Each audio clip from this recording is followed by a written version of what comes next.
আসসালামু আলাইকুম সম্মানিত দর্শক শ্রোতা, আমরা আজ সকাল ভোর 7টার দিকে বের হয়ে গেলাম কিশোরগঞ্জ জেলা ঐতিহাসিক শোলাকিয়া ঈদগাহ মাঠের উদ্দেশ্যে। রাস্তাঘাট ছিল সকাল সকাল ফাঁকা। আমরা সামনে যেতে লাগলাম এবং আইন শৃঙ্খলা বাহিনীকে দেখতে পেলাম, তারা নিরাপত্তা কর্মী হিসেবে মাঠে কাজ করছিল। পাশাপাশি রাস্তাঘাট মোটামুটিভাবে এই সময় নীরব ছিল, কারণ মানুষ আস্তে আস্তে রাস্তাঘাট দিয়ে যাচ্ছে। আমরা সামনে একটা পুলিশের গাড়ি দেখলাম, পুলিশের গাড়িটি যাওয়ার পর সামনের দিকে আমরা আগালাম। সামনের দিকে যাওয়ার পর দেখলাম আরেকটা পুলিশ নিরাপত্তা হিসেবে দাঁড়িয়ে আছেন এবং কতগুলো ভিক্ষুক দাঁড়িয়ে আছেন। এভাবেই আমরা মাঠের দিকে রওনা হলাম, চলতে লাগলাম।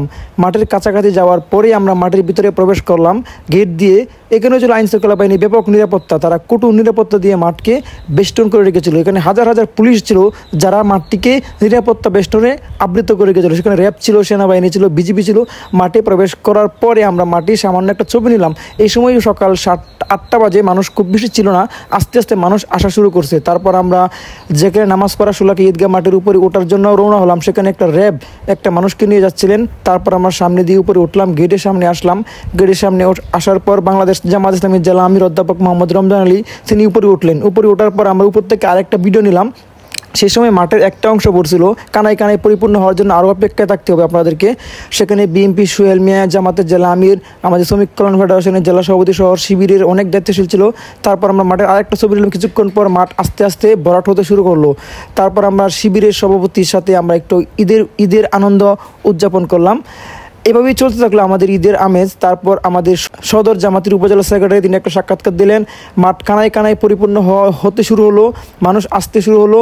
তারপর আমরা বাংলাদেশ জামাত ইসলামী জেলা আমির এবং বিএনপি নেতা সোহেল মে চ্যানেলায় সাক্ষাৎকার দিলেন। সাক্ষাৎকার দেওয়ার পর মানুষ জামাতের জন্য প্রস্তুতি নিবে, এমন সময় মাঠ কানায় কানায় পরিপূর্ণ হয়ে গেল। ভাই, আসলে দৃশ্যটা ছিল খুব উপভোগ করার মতো, মনোমুগ্ধকর দৃশ্য ছিল। তারপর পুলিশ উপর দিয়ে ফায়ার ব্রিগেড ফোটালো।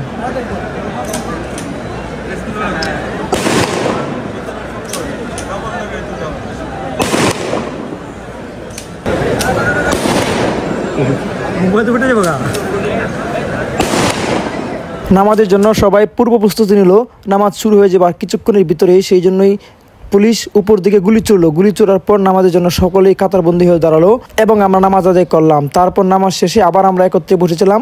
বসে থাকার পর আমরা মুনাজাতের জন্য অপেক্ষা করছিলাম। মুনাজাত করার পর আবার আমরা ঈদের কুশল বিনিময় করলাম, ঈদ মোবারক জানালাম সকলকে।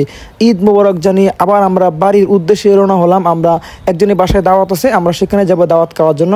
আইন শৃঙ্খলা বাহিনী আজ ব্যাপক পরিশ্রম করেছে। মাঠের ধুলায় বালি সাদা হয়ে গেছে, কারণ মানুষ চলে যাচ্ছে। সেখানে মানুষের পাগুলা মাটিতে লেগে ধুলায় দূষিত হচ্ছে এবং আমরা সেখান থেকে নামলাম। নামার পর আমরা রাস্তা দিয়ে আবার ঈদ উদযাপন করতে করতে চমৎকারভাবে একটি স্বৈরাচার মুক্ত ঈদ পালন করলাম, যে ঈদটা আনন্দ হয়ে থাকবে, স্মৃতিতে হয়ে থাকবে। আসলে চমৎকার একটি ঈদ ছিল। তারপর বেশি গরম লাগছিল, যার কারণে আমরা একটা তরমুজ খেলাম।